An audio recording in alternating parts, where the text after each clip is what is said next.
Les premières démarches d'expérimentation ont été faites chez nous et que de toute façon, on a été aussi, à chaque vague du chikungunya, particulièrement affecté, touché. Je pense que quand on est dans une démarche de solutionner un problème, de guérir la population, en quelque sorte, il faut tout simplement être prêt pour ce travail-là. Et puis, il y a un travail de communication à faire, bien évidemment, avec la population. Et j'ai un souvenir dans une vie antérieure, quand j'étais cadre à la mairie de Petite-Île, d'avoir fait une expérience semblable, si je puis dire, avec donc une solution sporisée qu'on mettait à l'époque sur le ver blanc. Ce n'étaient pas les mêmes attaques, ce n'étaient pas les mêmes victimes, mais enfin c'était l'agriculture quand même qui était menacée.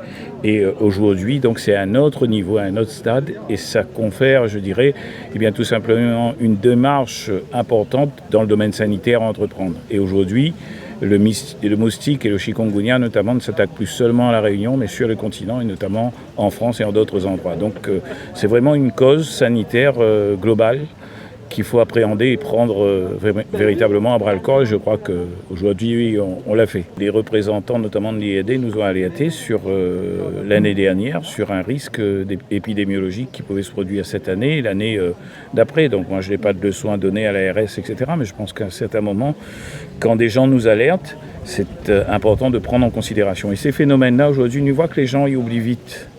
Et il y a des démarches qui sont en train d'être entreprises et nous on le voit sur des terrains comme dans le tourisme, etc.